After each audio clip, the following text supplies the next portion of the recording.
Hello, I am Policarpa Salavarrieta and I know it's weird, but I travel in a time machine to the present to tell you about my story and all the things about my statue that is located in Bogota near Las Aguas station.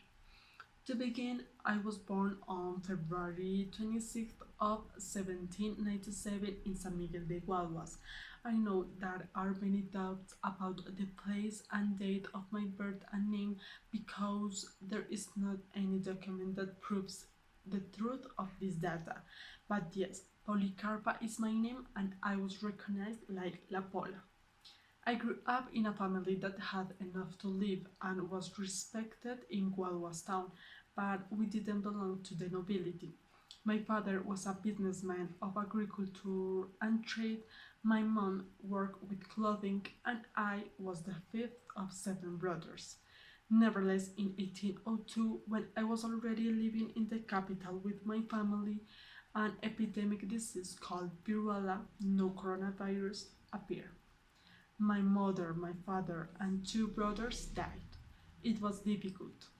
I remember that I always had patriotic spirit. I participated in the independence scream on July 20th of 1810 when I had only 14 years. So in this area I was attached with the patriotic army and I became an expert in Spain. Because of this, the main agent of Spain, Sergeant Iglesias, was ordered to find and arrest me. I was arrested in the house of my friend Andrea Ricaurte de Lozano and then locked in the Colegio Mayor de Nuestra Señora del Rosario. On November 10th of 1817, the War Council sentenced me to death.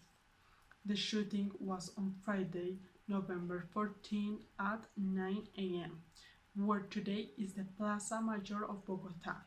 My body was not exposed in the streets of Bogota for being a woman. But why did this happen? Colombia lived a long period in which Spain was its owner.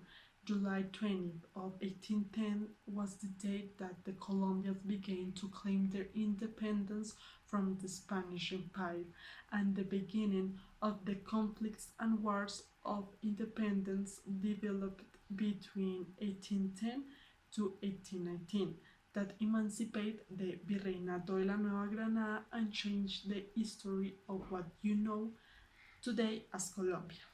I was the person that spied for the independence forces during the Spanish Reconquest, the responsible of receiving and sending messages, buying war material, speaking with young people, and helping them to get in patriotic groups. Until the day of my murder, I promoted and helped build many battles to achieve the freedom and slavery and discrimination. For these reasons, maybe I am considered the most representative woman of the Colombian independence revolution. Many people say that it's admirable the courage with which I defended rights and opinions of the most of Colombians.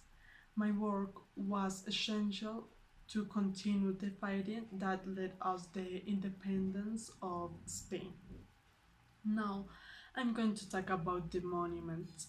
These are created to keep the memory of a character or a historic moment, and they represent historic, symbolic, and aesthetic values for the citizens.